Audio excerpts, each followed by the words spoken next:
I'd like to introduce our speaker today, Cyndi Wilkins. She and her assistant Amy come to us from Kinmount, Ontario. Cyndi was a wife, a new mom, and a business executive when her hands and feet were amputated in an effort to save her life. She is now an international speaker and author. Cyndi's first book, Shine On, The Remarkable True Story of a Quadruple Amputee, was the winner of the 2017 Word Alive Publishing Contest and has been translated into Spanish and Nepalese. Her new children's book, Shine On Maisie, launched this year and is now available for purchase. So Cyndi is the founder of Shine On Missions, which is dedicated to assisting families in crisis around the world. So what a pleasure it is to have you come and speak to us. Thank you, Cyndi, for sharing.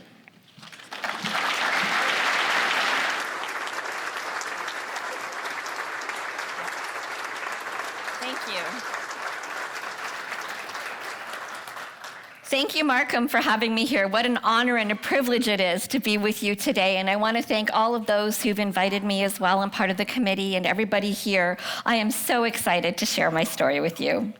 This is a story of God's redeeming grace, and I have so much to say, I think I better start right away. Okay, I'm from Kawartha Lakes. I live on 75 acres. I have 2 children, a 20-year-old who just was married and a 15-year-old, and they are my joy. And I am so blessed, thank you. You know, I'm so blessed as I was listening to Don sing. For the little period of time that I did, I led praise and worship in our tiny church. And let me tell you, it wasn't because I was a good singer. I made a joyful noise, but I would get so excited that I would get to the front of the altar and I would be singing so loud. And you know, when we worship, our hearts overflow with thankfulness. Did you find your heart was overflowing with thankfulness? Well, mine does. And I stood on the edge of the altar like this, and once in a while I'd feel these prosthetic legs, and I think I'm gonna stand on my tiptoes, and I feel like I'm standing on my tiptoes, but you can't stand on your tiptoes when you have prosthetic legs. It doesn't work. And soon I'd find myself almost falling into the congregation. So I learned that I had to stand far away from the edge in case I was going to go down. As you can tell, I am what my husband would say, somebody who he knew immediately when I lost my limbs that I would not be someone who wanted to spectate my life, that I would be a participant. And that came true for him in a very real way a few years after I lost my limbs. We went on a dream vacation to my brother-in-law's house in Maui, and we were so excited because we had been planning this trip before I lost my limbs, and my little boy was a baby, and we were going to go and take him, but something happened. One of those trials came into our lives, a pretty big one, as you can see, and we were not able to go. So finally, 2 years afterwards, maybe 3, I had my swim legs. I was ready to go to Maui. I was so excited. We packed the kids up. We flew over, and my brother-in-law left his house to us for about a week. He was right across from a beach, so he'd let us go to this beach every day. So we'd pack the kids, who were relatively small at the time. I think my son was 7. My daughter about 12, and we'd pack them everything up in this little wagon, and we'd take it to the beach across the road, and my kids would pull out these boogie boards and they'd go surfing. And all I did was sit there and wait for my husband. You see, when I say to my husband, I want to try something new, he looks at me like this.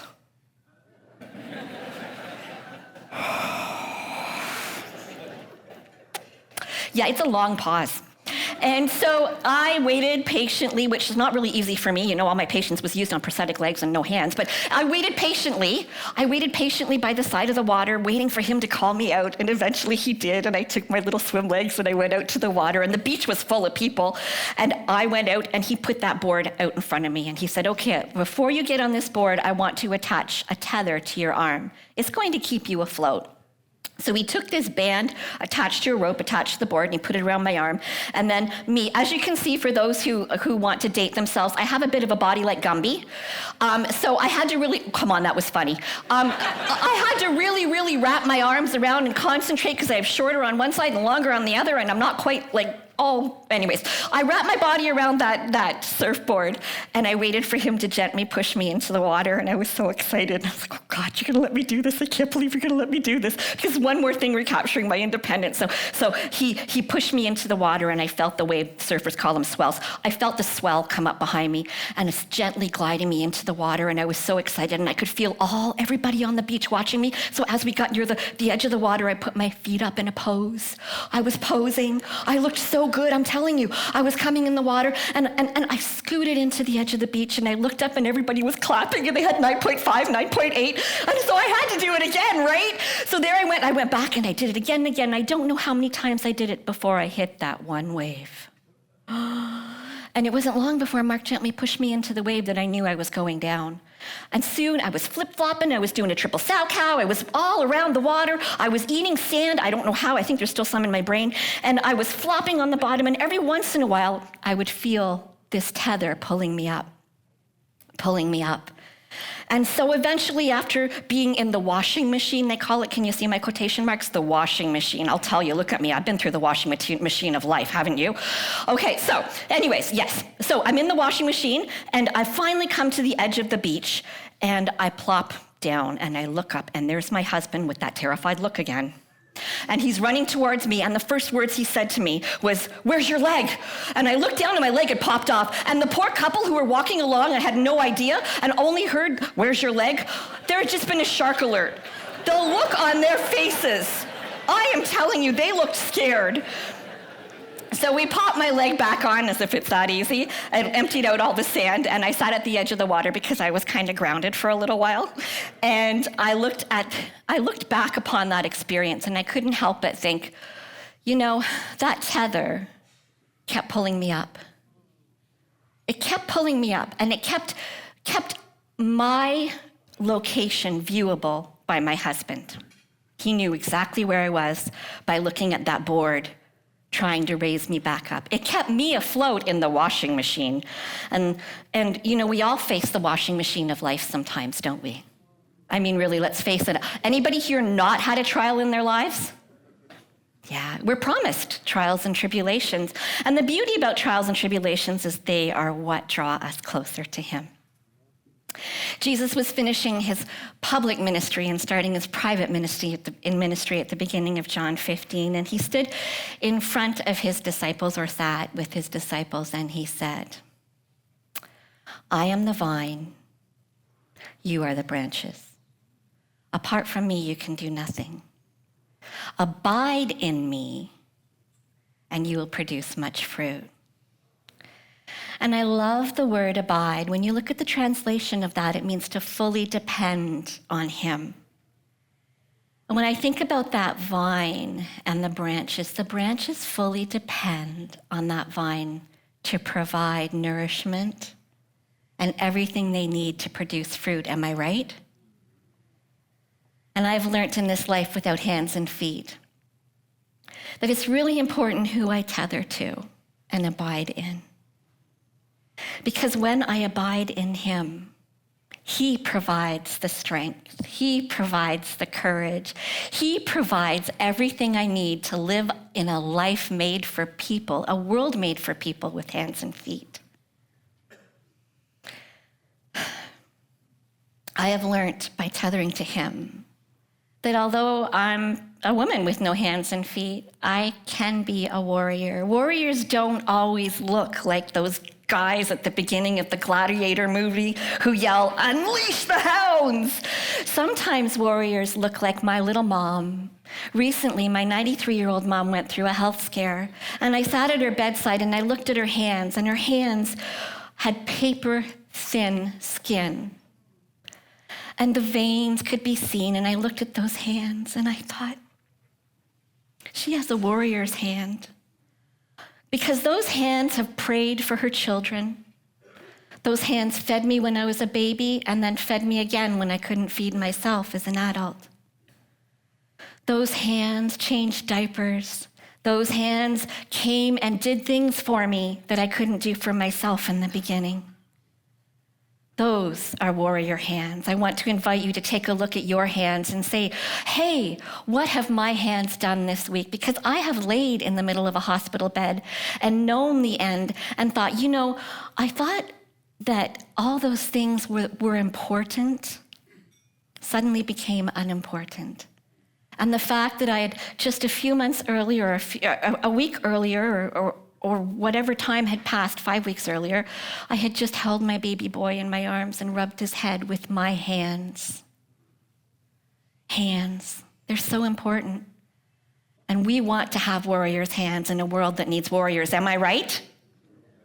Warriors for him.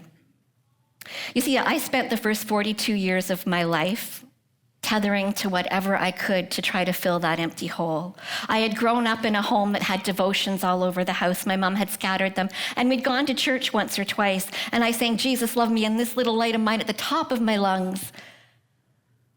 But when I had that little Bible that my grandmother gave me, and I read the red words of Jesus, I thought to myself, it's good Jesus died for sinners, but I'm a good person, so he didn't have to die for me. Something didn't hit right, and my heart didn't hear the true message. And it didn't hear it because I didn't read his word. After a while, I took that book and I put it on a shelf in my closet. Have you ever put him on a shelf in your heart? Because I did that, and my life reflected him on a shelf. I looked for everything to fill that hole. I worked so hard to rise up the corporate ladder, and I was given wonderful opportunities by a great Canadian manufacturing company. You see, 15 years ago, I was a wife and a mom. My husband and I, had faced so many trials in the first 10 years of our marriage. My husband had grown up in a house that did not know God at all. And we came together. I had grown up in a rather idyllic childhood, and you can read a lot about it in my book, but a very happy childhood. We came together, and in the first several years of our marriage, we faced the loss of his mom. We faced the loss of his job after buying a very expensive home in Bloor West Village. We faced trial after trial, and then we sat in front of a doctor who had all our hopes and dreams spread out in front of him in the forms of tests and papers, and he looked down and he looked up and he said, "Well, save your money, you're gonna need a test tube baby." He had a good bedside manner. And so I crashed. I really crashed because I was not equipped for that kind of pain. And I cried out to God and I asked why, and I went into a lament. You see, we're sometimes afraid to ask why, aren't we? And yet it's the first question that comes to our minds. Why, God? Why do I have to go through this? Why is this happening to me? And so I asked him why. And I love that a lament is a prayer to God that expresses our sorrow, our pain, and our confusion, so that God can take that expression and turn our confusion to peace, our sorrow to love, and our pain to compassion. Only God can do that. Only God can do that. And yet I continued to keep him on a shelf and look for other things to do it for me. After a while, we decided to adopt, and we adopted a baby girl at birth from Florida, and we were so excited. Mark stood at the birth mother's head, and I waited for Sienna to come out. And when she did, I put my hand out, and she wrapped her fingers around my pinky finger the way babies do. And I said to her, "I get to be your mama, and I will never leave your side." And I meant it. I loved having a baby, and you know, I was on maternity leave. I had worked my way up as managing a business unit. I led and managed sales teams to sell the products into the home improvement retailing business, and I led the teams in engineering to develop those products. I traveled all over. I was looking to fill every part of me, and I loved being a mom. And it wasn't long after she was born that she asked for a baby brother or sister. I mean, she was starting to talk, which was probably about 6 weeks old, because she started talking very early. She would sit in the room and go, blah, blah, blah, blah, blah, blah, and I would know that she's asking for, of course I knew she was asking for another brother or sister. So I told my husband she's asking for a brother or sister. But adoption attempt after adoption attempt failed. And we tried an IVF procedure. And for our 10th wedding anniversary, it worked. So we came home, had a baby. We had a 4-person family. See, counting the fingers, 4-person family, see my fingers? And we were ready to start living life. Our trials were done. Mark would say we traveled the Western Hemisphere to build our family, and now it was time to settle down and enjoy them. But the little guy, he kept getting sick, so I'd take him back and forth to the hospital where they'd give him a special medication. And after the last visit, I spiked a fever. I had a strange ache in my right leg. I was vomiting aggressively, and I didn't know. I was too weak for Mark to even help me to the car in the driveway. So we called our local our ambulance, and they came and they rushed me to the hospital. And upon arrival, I thought that the doctors and nurses would be putting me in a lineup. I remember counting the lights on the way. And I remember the EMS driver saying to, or the EMS person saying to me, she said, we can't get the blood pressure cuff to work. And she couldn't get a reading of my blood pressure. And when I arrived, the doctors and nurses were very panicked.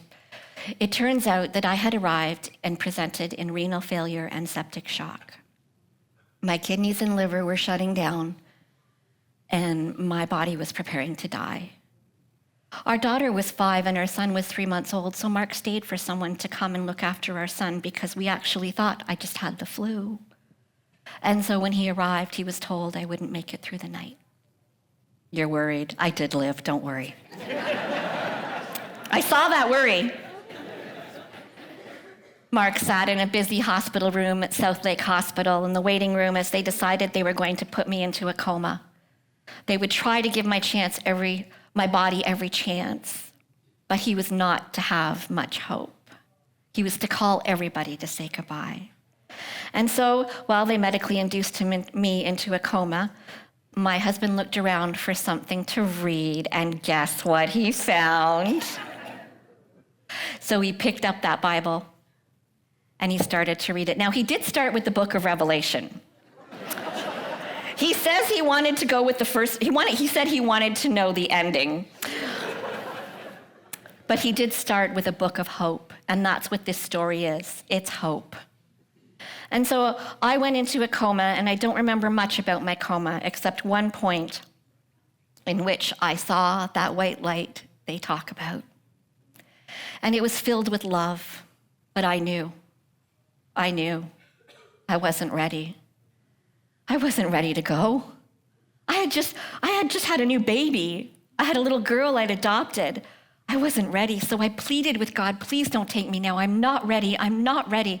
And I think back to those words, and I think back to that light, and I know that white light meant nothing. It didn't mean where I was going because I had not stepped into his calling on my life. And I think about what God's perspective of I'm not ready would have been. You are not ready, my child. You are not ready. You're not ready. But I'm going to give you a chance to be ready. And so as that happened, my heart failed, my kidneys, liver failed, lungs failed, every organ in my body, and had a high chance of brain damage. And my husband stood in that hospital every day and said, no, she's going to live. But eventually, all the suggestions to pull the life support start to wear you down. And so one night, when it was a high frequency of that suggestion, he found himself at my hospital bed crying out to God, I don't know what to do. This God, he was just still getting to know. He had moved on beyond the book of Revelation, but he was still getting to know, and he was asking God, please tell me what to do. Does she want to live? And then he went down to the chapel and he prayed the same prayer. Does she want to live? What do I do? The next day he received a call from my mom. And God speaks to us in different ways, and the ways he knows that we will hear, and the way I might hear might be different than how you would hear his voice. Am I right? And so he received a call from my mom, who did not know that he was under such great pressure to pull that plug. She picked up that phone with her hand and called him and said, well, Mark, I need to tell you that I've been doing the dishes this morning and hearing angels singing and a voice that says, I need more time. In that, my husband heard the words, God needs more time, she wants to live. And it was true. And so he stood strong and did not pull that life support. And 5 weeks later, I woke to find him standing over me. I can't imagine what it was like for him to pick up the call that came at midnight several weeks in that said, hey, her blood pressure, it's getting under control. But her hands and feet, as he could see, were turning from blue to purple to black because all the blood was circulating around my organs. I can't imagine what it was like when I finally arrived at St. Michael's Hospital and they said, we have to amputate all 4 of her limbs. Can you imagine? And he begged for them to just save one hand. It could do so much for her. But it wasn't possible. And I don't know what it would have been like for him to walk down the green halls of St. Michael's Hospital the day I was coming out of the coma and he was going to tell me that they had amputated my limbs. But I slowly woke up and found him standing over me.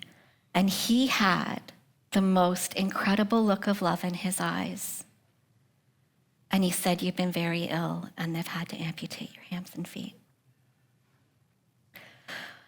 And my first question, you can imagine, what was it? Why? Why me, God? Why me? How could you do this to me? How could you do this to me? I was a good person. I had done what I thought everything was right.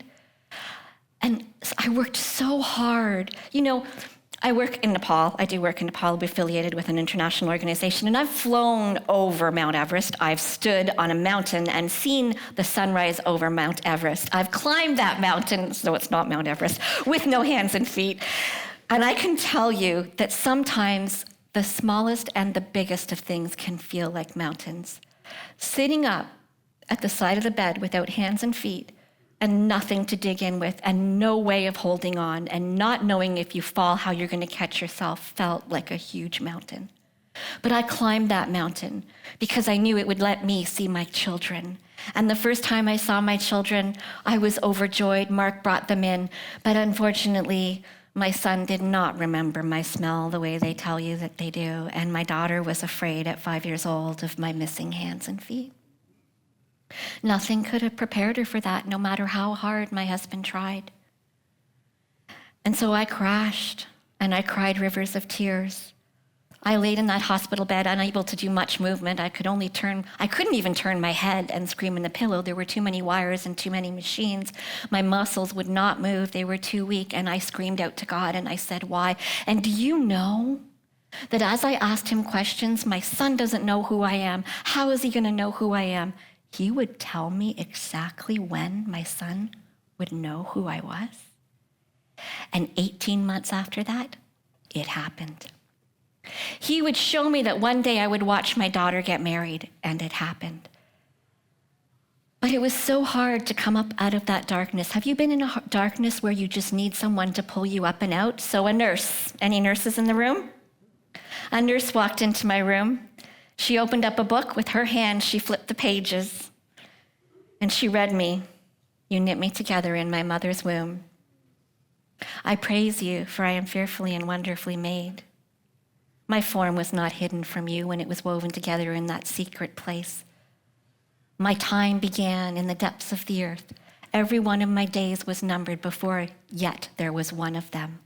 And as I heard those words, I had a vision of me being woven together in the depths of my mother's womb with deep love that the world could not give me, with deep purpose. And I knew in that moment that there would be purpose in this.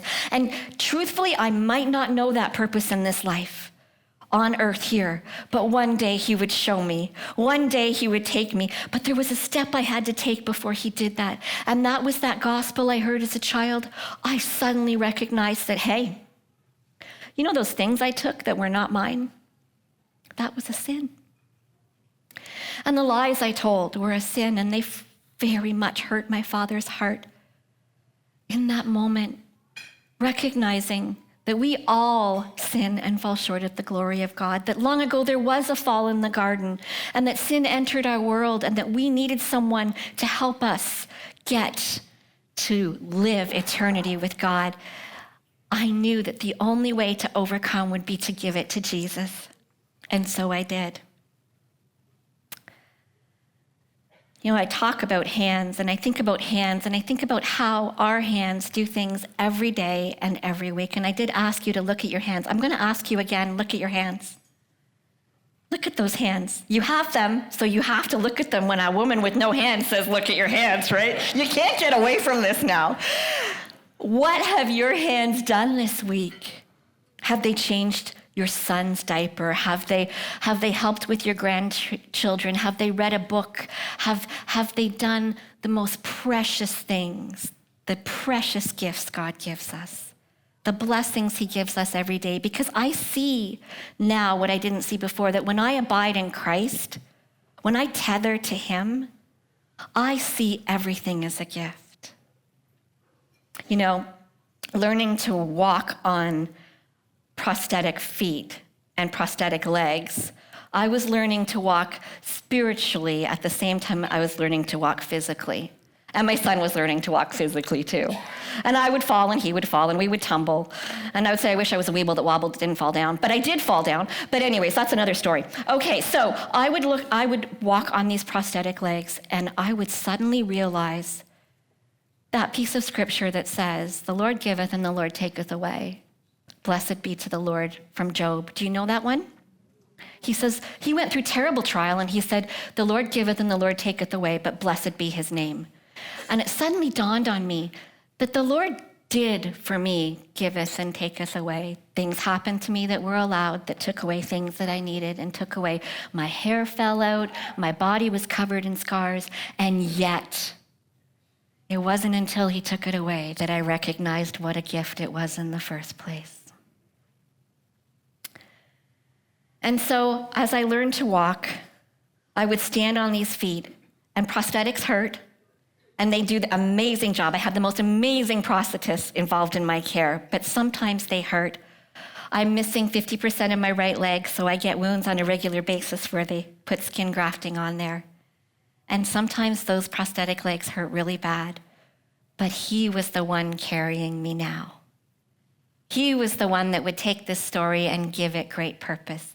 He was the one who would deliver this story to others. And so I am a woman with no hands and feet, and I have scars all over my body, and I've said it before, and I'll say it again. I have scars at the back of my head. I lost most of my hair. You can tell it grew back. I have scars on my back. I am missing half of my right leg. I've had skin move from my left leg to my right leg. But those scars are gifts. They represent a journey. They represent a journey to finding a wholeness that only Christ could give me, that only he can provide to any of us. They represent a treasure chest of wounds and scars that I can dive into and I can say, hey, I went through this, but I can use it to comfort you because the God of all comfort wants you to know he's there. The God of all comfort. So our scars and our wounds, they feel like they're so hard to carry and they're so difficult. But the truth is, they're a gift. Can you see your scars as a gift? That journey that you took is a journey that you cannot forget what God has done for you in. And that is why I love telling the story of hope, because I will never forget what God did, simply because I get to tell you. So in becoming what I want to call a warrior, sometimes you hear the term wounded warrior, but I have come to believe that we're not wounded. We're always going to face trials and tribulations, so we're always going to have wounds. Am I right? But it's what we do with those wounds partnered with God's love that gives us purpose. Am I right? Those wounds are a treasure. And so as warriors, I can honestly say that there were several steps I took to become one. I had to learn how to walk in the blessings of the Lord. I had to learn, as Isaiah 2 verse 5 says, come, O house of Jacob, come all my people, walk in the light of the Lord. That means recognizing his blessings everywhere. And as I learned to swim, I would find myself wondering if I could even swim without hands and feet. How many people think you can swim without hands and feet? I could. I know. It's crazy. Only God. And I would swim pools the length of this room, and I would think, wow, it took so much and so much work to get to the point where I could have enough to propel my body. I laugh now because the physiotherapist said, kick your legs, kick your legs. And now that I have my own pool, I realize kicking my legs does absolutely nothing. They were just trying to cheer me on. It's all my arm strength. And so I would swim and I would look up at the sky and I would talk to God and I would say, God, I spent my first 42 years in the shallow end of faith. In the shallow end, you dip your toes in, but you never dive in. In the shallow end, you're not afraid of drowning. You don't get to the point of fear. But you see, when we get to the point of fear, we can do two things. We can allow fear to disable us, or we can allow faith to enable us. And when we abide in him, our faith will enable us to do things we never imagined, because God can do abundantly more than anything we can ask or wish for. So I learned to dwell in the deep end of faith, and I learned as a quadruple amputee with no hands, living in a world made for people. I'm trying to get too much out all of a sudden. I'm on a timeline. I have so much to tell you. Living in a world for people with hands, that there are times when I'm faced with an icy patch and I have to walk across it on prosthetic legs. Can you imagine? Or my son would go down the slide and fall, and he's that far from the other side of the room from me, and I can't run to him. I can't be there immediately to pick him up.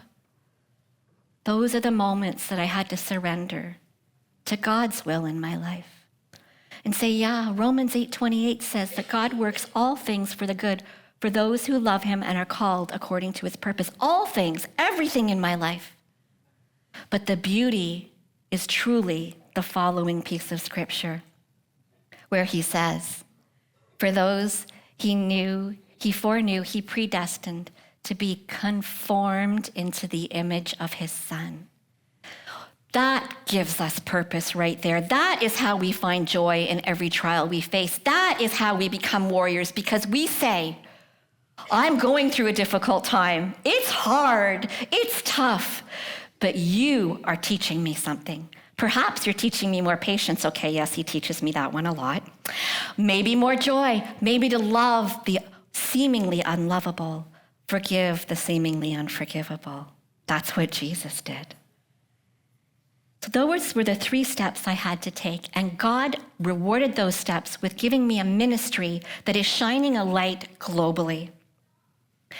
Every book that you buy today and everything that you purchase from our table today, I can honestly tell you everything goes to 2 causes right now. The first one is peer-to-peer support. Because we were interviewed by major media all over the world, people find us who've gone through a similar situation. In the last 15 years, we've done peer-to-peer support, come alongside people, shown them how you can do things when they lose their hands and feet. What an honor and a gift it is. But the truth is, all I have to do when someone's sitting there coming to terms with losing their limbs is to walk in the room. Because we carry hope, all of us, and a little light in our hearts. And it's our choice to let it shine. And for someone to see prosthetic legs walking is so encouraging. So we do peer-to-peer support around the world. We're currently doing peer-to-peer support with a family in southwestern Ontario. This woman is going to shine so bright, I want to tell you right now. She's lost a little more limb than I have. She's got quite a road ahead of her. But God is with her. He is taking her on the most incredible journey. And we are so honored, my husband and I, to spend time with them and come alongside them. So as Shine On Missions works towards doing peer-to-peer support, we also work towards purchasing accessible equipment that will enable those people who are facing crisis to recapture dignity and independence, because I know what it's like to lose your dignity and independence. And it's wonderful when you can get it back. It's one of the most incredible gifts that God has for us.